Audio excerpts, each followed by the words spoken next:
we are reviewing the Lumia 540 Dual SIM. It's available in the market for about Rs 10,000, same as the Lumia 640. Now this comes with the 8 megapixel rear, 5 megapixel front facing camera, 1 gig of RAM, 8 gig ROM and Snapdragon 200 instead of the Snapdragon 400 found on the Lumia 640. But before we talk about anything else, let's talk about the build. You have the power lock and unlock button, volume rocker on the right, very sturdy, audio jack at the top. On the left there's nothing. At the bottom you have the micro USB data syncing and charging port, and you can see the difference in color. The sides are a bit darker than the back and it's completely glossy. 8 megapixel rear camera there, LED flash, speakerphone at the bottom. The back does attract fingerprints and is prone to scratches very easily, but it is sturdy, doesn't bend or flex that easily. A 2200 milliamp hour battery right there inside, and you can expand storage up to 128 gigs. It's a dual SIM 3G smartphone. Overall, the build construction is very solid on this device. I really don't like that slimy back cover, but apart from that, everything feels great on this device. Coming to the front here, 5 megapixel camera, proximity light sensors up top, on-screen buttons at the bottom which can be hidden. You have Windows Phone 8.1 update 2 running on the device. The display here actually is very good. Excellent contrast, the blacks look really deep, the viewing angles are quite wide as well. The only thing lacking here is the Corning Gorilla Glass 3 protection, which we find on the Lumia 640. This has a tempered glass on top. Moreover, you can play with the brightness and color profile of the display if it's something that you don't like. But even in standard mode, it works out pretty well. We didn't have any major issues with network or call quality. Actually, the speakerphone could have been slightly louder during calls, but the earpiece is plenty loud. Moreover, there was no echo or any other disturbance added. You can share your data connection with your friends over Wi-Fi.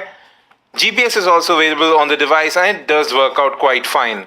Now let's talk about this camera. So you have an 8 megapixel rear camera and a 5 megapixel front camera. The 640 has a 2 megapixel front facing camera. You do have manual control available through the Lumia camera app. You can control shutter speed, ISO, but this camera does take a little bit of time to capture images. Shutter speed is actually not that great. And moreover, you can just record 480p videos, that too with an 8 megapixel camera. Now the exposure compensation is really not that accurate. Colors tend to have slightly colder tone, especially when you are outside. I'll show that to you in a moment. The front facing camera is pretty decent. Now in bright light, this camera is able to capture quite a lot of detail, but noise is introduced in the environment very easily, even in shadows. Colors do tend to have a slight bluish tone. Exposure compensation is really not that great. Macro shots don't turn out that well. There's quite a lot of noise there, and it does tend to over sharpen some of the images. Overall, this camera is pretty decent. Focusing does need a little bit of work.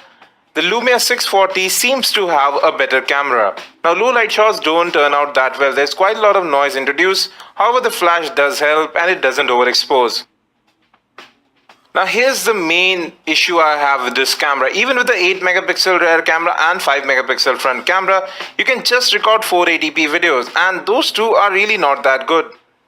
Now let's come to music playback. The speakerphone volume is pretty loud. It sounds clear as well, isn't tinny.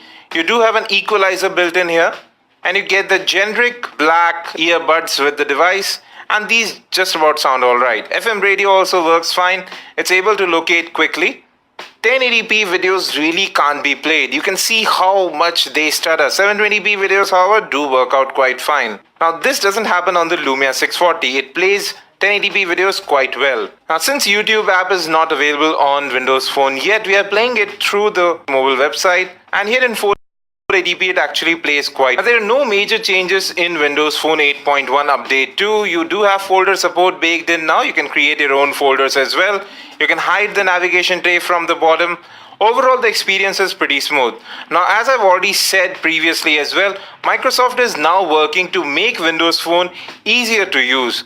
That's why you have a notification shade right up top with the Action Center, and you can now search settings and they are categorized. Usability is being improved. You can see we are running Windows Phone 8.1 update 2 here with the Lumia Denim update. App permissions were also added over here, so you can see which app uses which particular feature of your device. Now, app as well as app data both are movable to the external storage on the Lumia 540, or for that matter any Windows Phone 8.1 device. Web browsing again was a bit lethargic.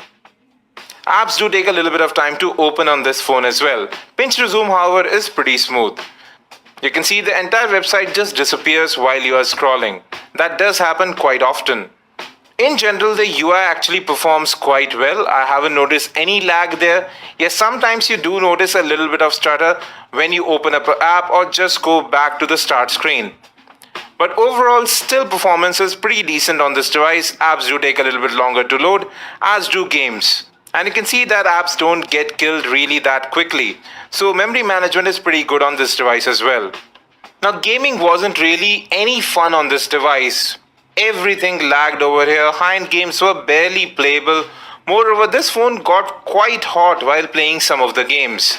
So I wouldn't recommend this to anyone who wants to play games. And actually the Lumia 640 does lag quite a bit in playing games too. The battery life was actually pretty decent on this device. I was able to get through 1 day of usage with about 10% battery left at the end of the day, with some light gaming and listening to music over headphones. Well folks, it's now time for a conclusion. The Lumia 540 does come with good build quality, a very good display as well. But I really don't get the positioning of this smartphone, priced the same as